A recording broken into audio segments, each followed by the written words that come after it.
ஆனா நாளை காலை 11 மணிக்கு நீங்க வளசரவாக்கல் காவல் நிலையத்தில் ஆஜராகணும்னு சொல்லி உங்க வீட்டுல 11 கண்டிஷன்ஸோடைய சம்மன் ஒட்டப்பட்டிருக்கு. ஒட்டப்பட்ட சம்மனை சில வினாடிகள்லயே கிழித்ததாக ஒரு குற்றச்சாட்டு. அதன் பேரில் உங்க காவலர், உங்க வீட்டில் இருந்த காவலர் அதை கிழித்தாருன்னு சொல்லி போலீசார் அவரை கைது செஞ்சிருக்காங்க. இது உங்களுடைய விஷயம். இதெல்லாம் அவசியமற்ற ஒரு என்ன சொல்றது, இது கேவலமான நடவடிக்கை. இதெல்லாம் அவங்க இதே வழக்குக்கு ஏற்கனவே 3 மணி நேரம் விசாரிச்சு எல்லாத்தையும் பதிவு பண்ணிக்கிட்டாங்க. அப்புறம் திருப்பி அதே வழக்கு தான், அப்புறம் திருப்பி அதே தான் பேசணும். அவங்களுக்கு இதுல திரும்ப திரும்ப பேசி எதை என்னையோ அசிங்கப்படுத்தலான்னு நினைக்கிறதுக்காக வச்சுறாங்க. இதுல இந்த ஆட்சியும் ஆட்சியாளர் அசிங்கப்படுறாங்களே இல்லையா, எனக்கு இதுல ஒன்றும் இல்லை. இப்ப நீ இவ்வளவு தீவிரம் காட்டுற நீங்க அந்த அண்ணா பல்கலைக்கழகத்தில் அந்த பொள்ளாச்சி பாலியல் வன்கொடுமையில நடந்த இந்த பாலியல் இதெல்லாம் இவ்வளவு தீவிரம் காட்டலையே. நான் ஏற்கனவே ஒரு அழைப்பானை கொடுத்தாங்க, கையெழுத்திட்டு சொல்லிட்டு தான் வந்தேன். இதற்கான திட்டமிட்டேன், வர முடியாது, வந்த உடனே வாரேன் அப்படின்னு.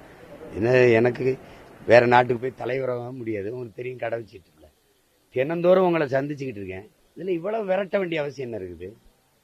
இந்த அரசு இது மாதிரி வேற எதுலயாவது நடவடிக்கை எடுத்திருக்குதான்னு நீங்க பாருங்க. எவ்வளவு கேவலமான ஒரு ஆட்சி அதிகாரத்தை நடத்திக்கிட்டு எந்த சிக்கல்லையாவது பிரச்சனையாவது இப்படி பண்ணிருக்கா? வரேன்னு சொல்லிட்டேன். என் வீட்டில் என் மனைவி என் பிள்ளைகள்லாம் இருக்காங்க, அவ்வளவு பேர் வேலை செய்யறவங்க இருக்காங்க. நான் இந்த கிருஷ்ணகிரியில தான் இருக்கிறாங்கன்னு இங்க பாதுகாப்புக்கு காவலருக்கு தெரியும், அங்க இருக்கிறவங்களுக்கு தெரியும். என் வீட்டில் போய் ஏன் ஓட்டுற சேட்டை தானே. நீங்க ஒட்டிட்டு போன பிறகு என் வீட்டு கதவுல இருக்கிறத அங்க வேலை என் தம்பி ஒருத்தர் கிழிச்சிருப்பாரு. அதுல என்ன பிரச்சனை? நீங்க இது பண்ண நான் தான் வருவேன்னா வருவேன்ல.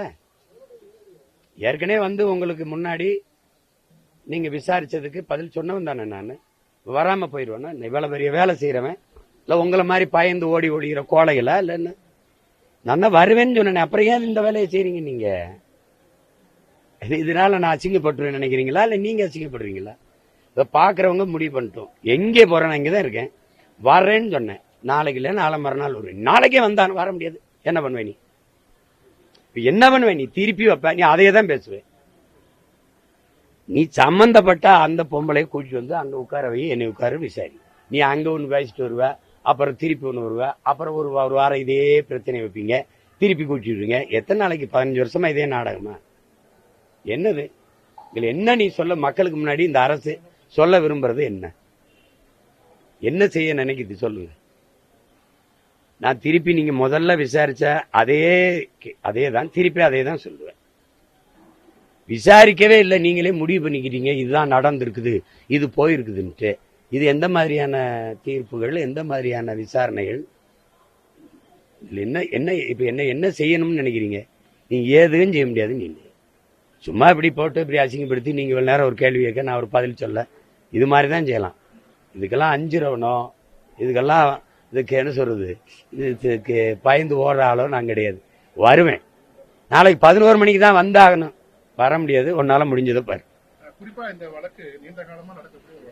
ஒன்னும் வழக்கு இல்லைங்க, வழக்க நான் தான் போட்டேன். இருங்க, வழக்கு இல்லது, சும்மா அவ்வப்போது அவதூறா ஒரு புகார். அந்த அம்மா திமுக ஆட்சிக்கு வரும்போது வரும். அம்மையார் ஜெயலலிதா 10 ஆண்டுகள் ஐயா எடப்பாடி எல்லாம் ஆட்சியில் இருந்தபோது ஏன் வரல? இவங்க வரும்போது வருவாங்க, குறிப்பா தேர்தல் வரும்போது வரும். என்னை சமாளிக்க முடியலன்னு அந்த அம்மாவை கூட்டி நிறுத்திடுவாங்க. இப்ப பெரியார் வாங்கின அடியில இவங்களுக்கு என்ன பண்றேன்னு தெரியல, என்னை எப்படி சமாளிக்கன்னு தெரியாம மறுபடியும் இந்த பொம்பளை கூட்டி அது நான் தான் வழக்கு போட்டேன். இது ஒண்ணும் இல்லாத வழக்கு, இதை அழிச்சு விடுங்கன்ட்டு. அங்க இருந்த ஒரு மகான் அவர் இதுல இல்லை விசாரிக்க வேண்டும், விசாரிச்சுட்டுல தீர்ப்பு எழுதணும். இதெல்லாம் நடந்திருக்குன்னு சொல்லிட்டு தீர்ப்பு எழுதுனா விசாரணை எப்படி நடக்கும்?